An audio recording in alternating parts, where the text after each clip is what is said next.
कहानी की शुरुआत होती है जेल के एक शांत कमरे में, जहां बेकेट अपनी मौत का इंतजार कर रहा था। कुछ ही घंटों में उसकी जिंदगी खत्म होने वाली थी, फिर भी उसके चेहरे पर डर का कोई नामो निशान तक नहीं था। तभी एक प्रीस्ट उससे मिलने आया। उसने बेकेट को देखा और वो हैरान रह गया। प्रीस्ट ने धीरे से कहा कि शायद ये आखिरी मौका है जब तुम किसी से दिल खोल कर बात कर सकते हो। कुछ पल के लिए खामोशी छा गई और फिर बेकेट ने हाँ में जवाब दिया। अब शुरू हुई एक कहानी जो थी उसकी माँ मैरी की। मैरी एक बेहद अमीर घराने से थी। उनके परिवार के 19 बिलियन डॉलर्स की संपत्ति की वारिस थी वो। लेकिन फिर 18 की उम्र में एक पार्टी के दौरान उसकी मुलाकात एक सीधे साधे लड़के से हुई जो आगे चलकर बेकेट के पिता बने। वो लड़का ना तो अमीर था ना कोई खास पहचान, वो तो बस एक बैंड में गाना बजाना करता था। मगर मैरी उसे देखते ही उसकी तरफ खींची चली गई। दोनों जल्द ही एक दूसरे के करीब आ गए और फिर एक दिन मैरी प्रेग्नेंट हो गई। जब ये बात उसके नाना को पता चली तो वो बहुत गुस्सा हुए। उन्होंने मैरी के सामने 2 रास्ते रख दिए, या तो वो बच्चे को गिरा दे या फिर इस घर को हमेशा के लिए छोड़ दे।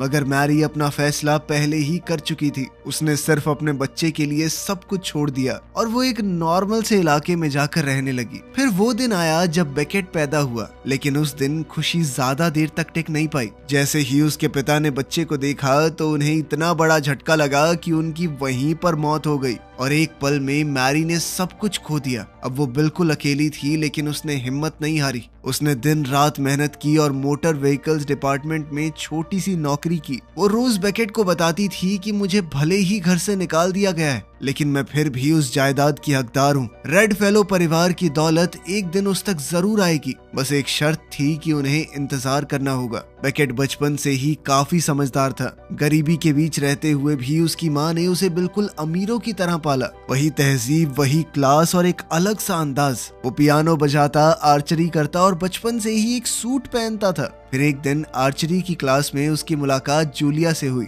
और वो उसे बस देखता ही रह गया। लेकिन जूलिया अमीर थी और उसने बेकेट को एक आम लड़का समझकर नजरअंदाज कर दिया। फिर भी बेकेट ने उससे कहा कि एक दिन वो भी बहुत अमीर बनेगा। धीरे धीरे दोनों दोस्त बन गए और फिर जूलिया उसके पियानो प्रोग्राम में भी आ गई। तभी अचानक लाइट चली गई और अंधेरे में जूलिया ने उसका हाथ पकड़ा और उसे किस किया। लेकिन जैसे ही रोशनी वापस आई वो तुरंत पीछे हट गई, जैसे कुछ हुआ ही ना हो।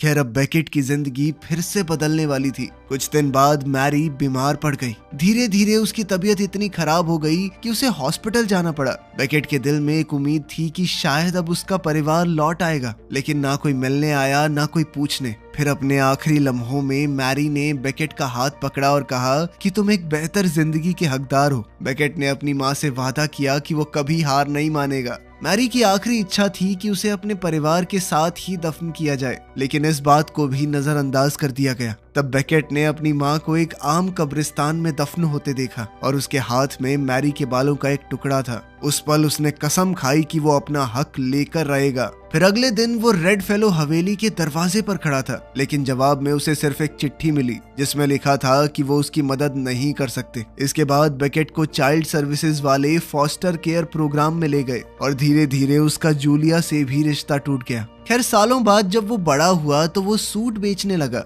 जिंदगी चल रही थी, लेकिन उसका ध्यान हमेशा रेड फेलो परिवार पर रहता। वो उन्हें दूर से देखता था, लेकिन कोई मर ही नहीं रहा था। फिर एक दिन जब वो अपनी दुकान पर था तब उसने जूलिया को देखा। वो बेहद खूबसूरत लग रही थी, अपनी अमीरी के बल पर दुनिया देख चुकी थी। बेकेट ने हिम्मत करके उससे पूछा कि मेरे साथ डेट पर चलोगी, लेकिन इस बार भी किस्मत उसके साथ नहीं थी। जूलिया की एंगेजमेंट हो चुकी थी, पर जाते जाते उसने एक सवाल पूछा कि तुम्हें रेड फेलो परिवार की दौलत नहीं मिली क्या? बेकेट ने हल्की मुस्कान के साथ कहा कि एक दिन सब कुछ मेरा होगा। तब जूलिया ने जाने से पहले कहा कि आखिर में मिलेगा तुम्हें सब, सबसे छोटे हो ना तुम। जब सबको मार दोगे तब मुझे फोन करना, ठीक है?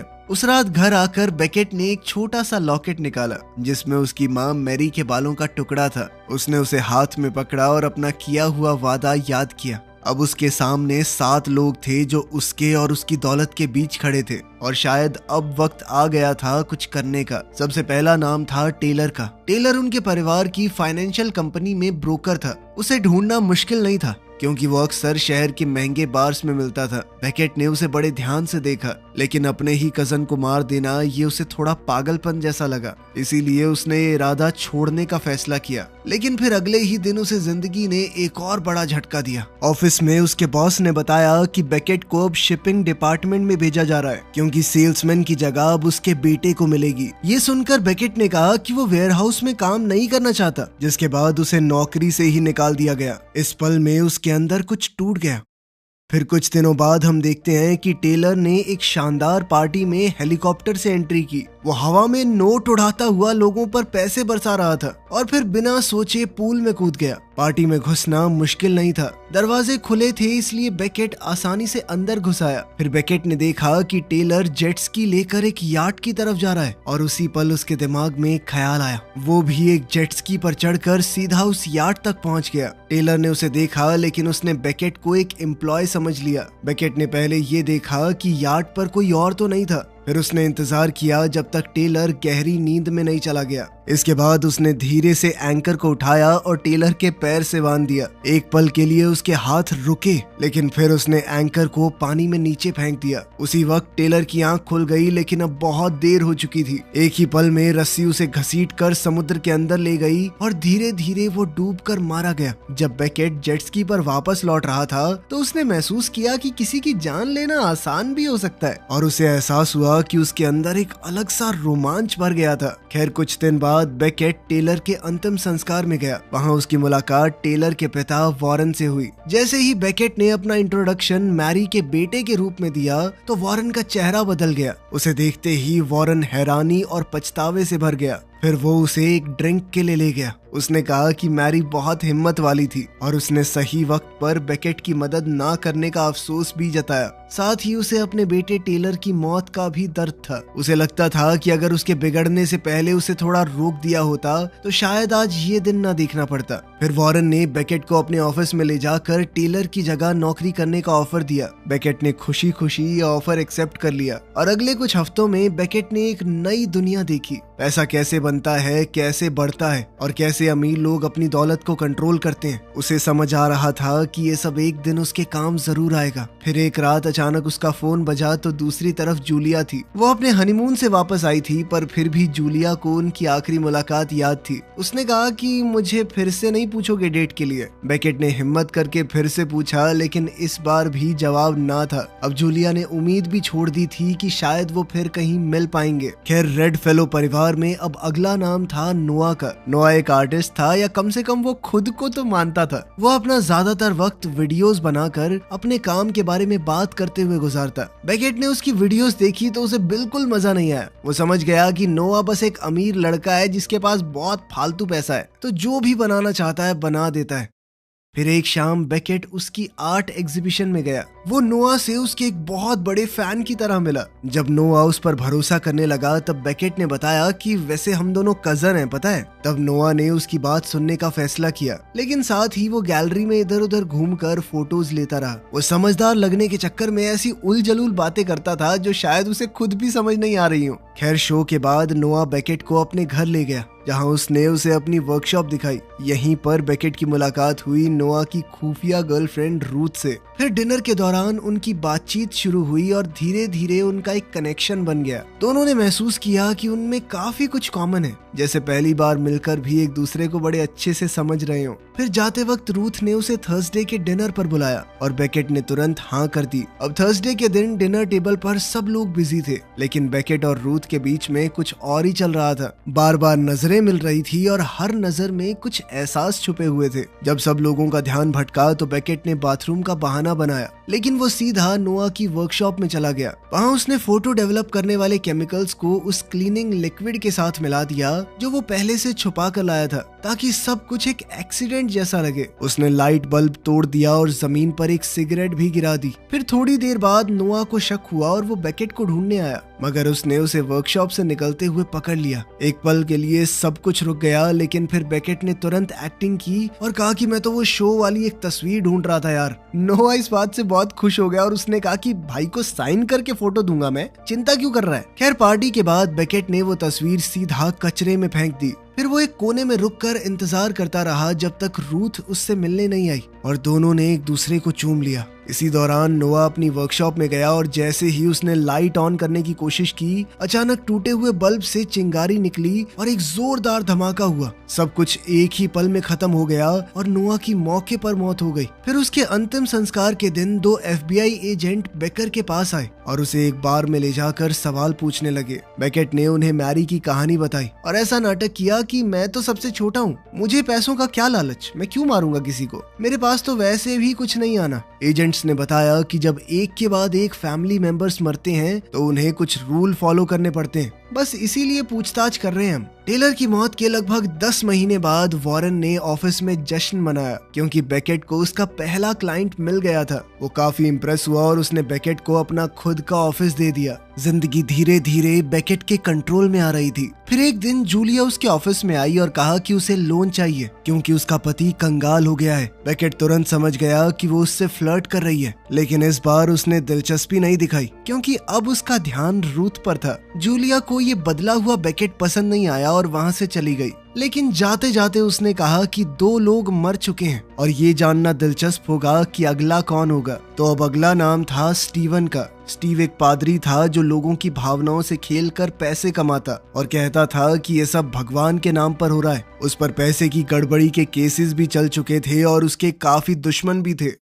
फिर एक दिन बेकेट ने अपने असिस्टेंट के साथ सूट एक्सचेंज किया और उसे बाहर भेज दिया और फिर वो खुद स्टीवन के शो में पहुंच गया। उसने कहा कि मैं एक रिलीजियस मैगजीन के लिए रिपोर्टर हूँ। बातें चल रही थी और बेकेट सही वक्त का इंतजार कर रहा था। जैसे ही स्टीवन का ध्यान हटा उसने उसकी ड्रिंक में कुछ मिला दिया, लेकिन अचानक सब उल्टा हो गया। स्टीवन ने एक कटाना उठाई और बेकेट के गले पर रख दी। उसकी आंखों में शक था और उसने कहा कि सच बताओ। पता चला कि बेकेट ने जिस नाम का इस्तेमाल किया था वो एक ऐसे रिपोर्टर का था जो पहले ही रिटायर हो चुका है, इसीलिए स्टीवन को शक हो गया। खैर फिर भी बेकेट ने एक्टिंग जारी रखी जैसे उसे कुछ पता ही ना हो। ये देखकर स्टीवन गुस्से में आ गया और उसने डेस्क पर रखी सारी चीजें जोर से गिरा दी। जब स्टीवन ने फिर से तलवार उसके गले पर रखकर उसे धमकाया, तब जाकर बेकेट ने सच बताया कि मैं तेरा कजन हूँ यार। ये सुनते ही स्टीवन का गुस्सा तुरंत शांत हो गया। उसने माफी मांगी और बताया कि मुझे लगा तू किसी दूसरे न्यूज़पेपर का रिपोर्टर है और मेरे खिलाफ कोई आर्टिकल लिखने वाला होगा। फिर जैसे ही उसने अपनी ड्रिंक का एक घूंट पिया तो अचानक उसे हार्ट अटैक आ गया।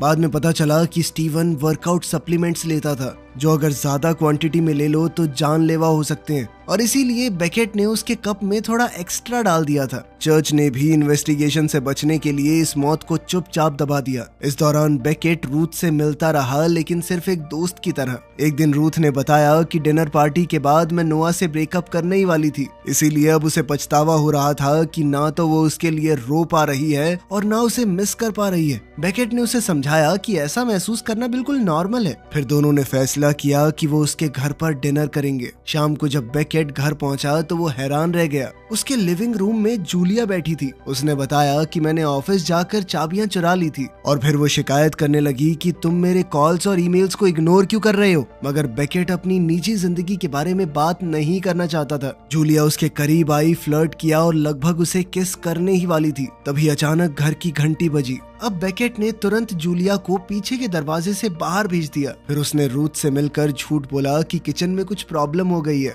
इसीलिए वो उसे डिनर के लिए बाहर ले गया। उस रेस्टोरेंट में दोनों ने अच्छा वक्त बिताया। रूथ उसके साथ थोड़ा खुलने लगी। फिर अगले कुछ हफ्तों में बेकेट को एहसास हुआ कि उसकी जिंदगी काफी अच्छी हो चुकी है। उसके पास एक अच्छी नौकरी थी, ऑफिस में दोस्त थे और शायद रूथ उसके प्यार को भी अपना ले, लेकिन इतनी आगे आकर रुकने का उसका मन नहीं था। इधर जूलिया लगातार उसे फोन करती रही पर बेकेट उसे इग्नोर करता रहा। अब फैमिली लाइन में अगला नाम था कसांड्रा का। न्यूज में वो एक बहुत ही प्यारी औरत के रूप में दिखाई देती। उसने 11 अलग अलग देशों से 11 बच्चे अडॉप्ट किए थे, लेकिन असल में सच कुछ और ही था। घर का सारा काम भी नौकर करते और बच्चों पर भी उसका 1% ध्यान नहीं था। अपने 3 कजन्स की मौत के बाद कसांड्रा ने अपने 4 घरों में लेजर सिक्योरिटी सिस्टम लगवा दिया, लेकिन हर ट्यूसडे को वो स्पा के लिए जाती थी। जहाँ कोई सिक्योरिटी नहीं थी। फिर एक दिन बेकेट स्पा में घुसने में कामयाब हो गया और वहाँ पर नौकरी करने का नाटक करने लगा। उसने कैसेंड्रा से कहा कि मैं फ्री में आपके दांत सफेद कर दूं क्या? तब कैसेंड्रा ने बिना सोचे समझे डिवाइस अपने मुंह में रख लिया। असल में बेकेट ने उसके अंदर कार्बोमाइड पेरोक्साइड डाल दिया था, जो दांतों को सफेद करने वाले केमिकल्स जैसा ही होता है, लेकिन होता है जानलेवा। उसी समय कैसेंड्रा की मौत हो गई और पुलिस ने समझा कि शायद उसने किसी सस्ते प्रोडक्ट का इस्तेमाल किया होगा जब वो आखिरी बार अडॉप्ट करने किसी गरीब देश में गई थी। खैर, अब अगला टारगेट था मैकआर्थर। वो national air and space museum का आधा मालिक था और चांद पर जाने की प्लानिंग कर रहा था। लोग उसकी काफी बुराई करते थे कि वो इतना पैसा स्पेस में जाने पर खर्च कर रहा है, जबकि उसके एम्प्लॉयज के पास हेल्थ इंश्योरेंस तक नहीं है। लेकिन उसे इस बात से कोई फर्क नहीं था। फिर बेकेट ने उसकी टीम का हिस्सा बनने का नाटक किया और चुपके से उसकी कॉफी में बेहोशी की दवा मिला दी। फिर जब मैकआर्थर अपना पर्सनल प्लेन लेकर उड़ा तो बीच में ही सो गया और प्लेन क्रैश में उसकी मौत हो गई।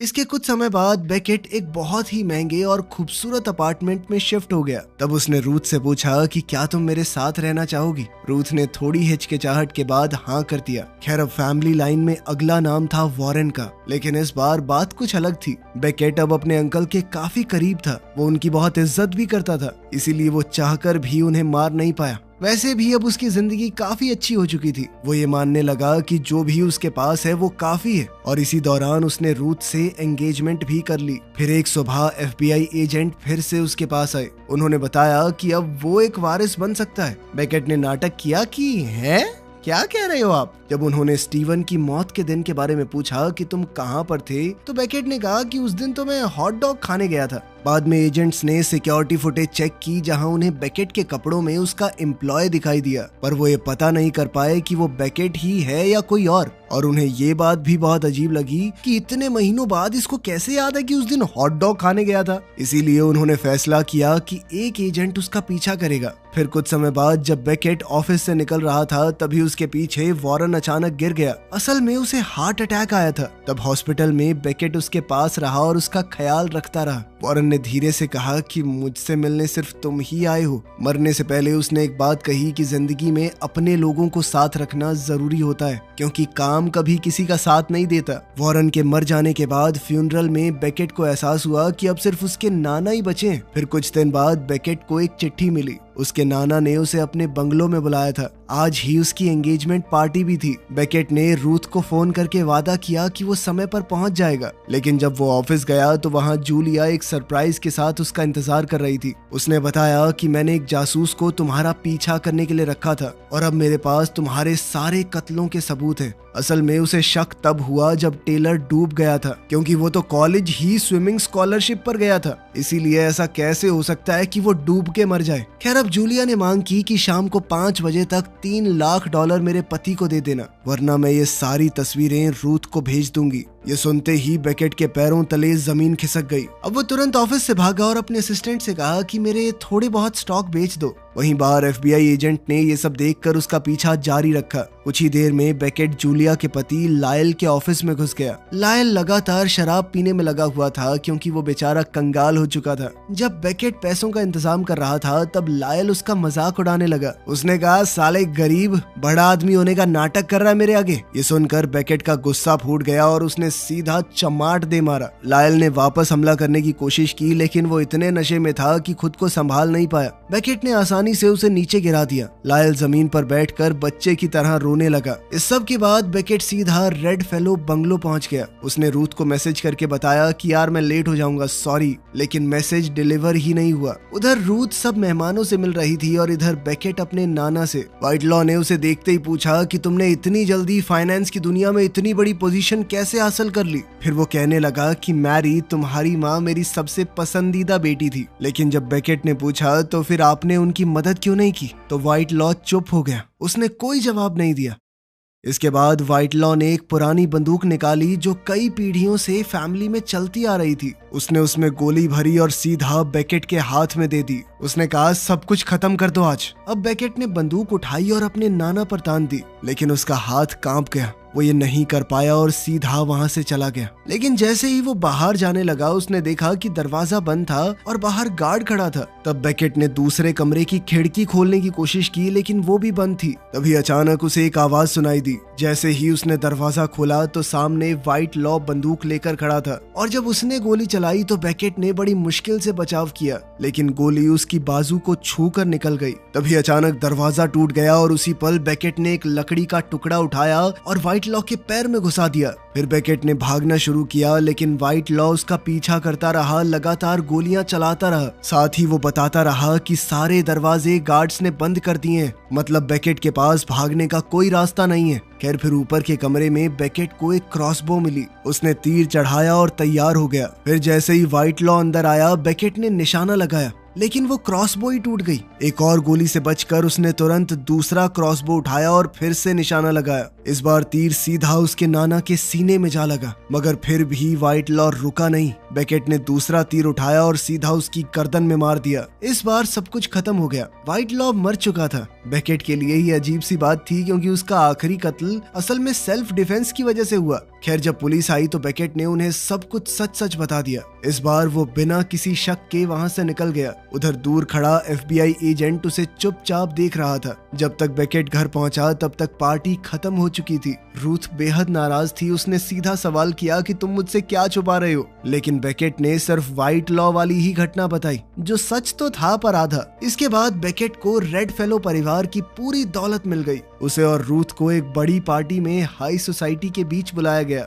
बेकेट तो खुश था, लेकिन रूथ को वहाँ अजीब लग रहा था। लेकिन ये खुशी ज्यादा देर तक नहीं टिक पाई। अचानक से FBI वहाँ पहुँच गई और बेकेट को जूलिया के पति लायल के कत्ल के लिए गिरफ्तार कर लिया गया। सबसे बड़ी हैरानी की बात ये थी कि इतने सारे खून करने के बाद भी बेकेट पकड़ा गया तो उस खून के लिए जो उसने कभी किया ही नहीं। उनके पास सिक्योरिटी फुटेज थी जिसमें बेकेट लायल के ऑफिस में घुसता हुआ दिखा। उसके फिंगरप्रिंट भी मर्डर वेपन पर मिले थे। असल में जूलिया को तो सिर्फ लायल की लाश ही मिली थी और कोर्ट में उसने बेकेट के खिलाफ गवाही दी। उसने ये भी कहा कि बेकेट बचपन से उससे प्यार करता था। ये सब सुनकर रूथ टूट गई और कोर्ट से बाहर चली गई, ये सोचकर कि उसने किसी लड़की के चक्कर में उसके पति को मार दिया है। आखिरकार बेकेट को दोषी ठहराया गया और उसे मौत की सजा सुनाई गई। फिर फांसी से पहले जूलिया उससे मिलने आई। बेकेट ने सीधा कहा कि मैं मरना पसंद करूंगा, लेकिन तेरे साथ नहीं रहूंगा। तब जूलिया ने बताया कि लायल एक गुड बाय नोट छोड़कर गया था। ये सुनते ही बेकेट पागल सा हो गया। उसने कहा कि पुलिस को क्यों नहीं मिला वो,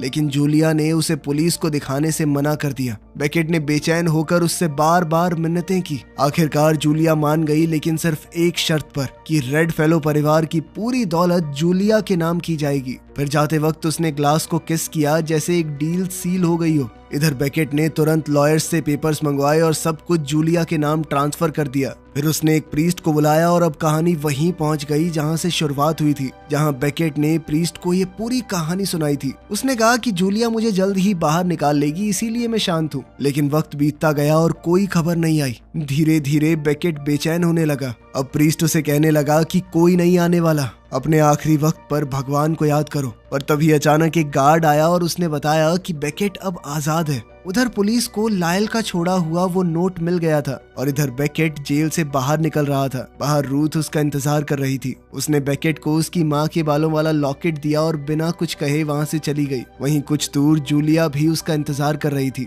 इस बार बेकेट उसके साथ चला गया और अब वो साथ में उस बड़े बंगले में रहेंगे। तो क्या बेकेट के साथ सही हुआ? आप इस बारे में क्या सोचते हैं? कमेंट्स में जरूर बताना। मिलते हैं अगली वीडियो में।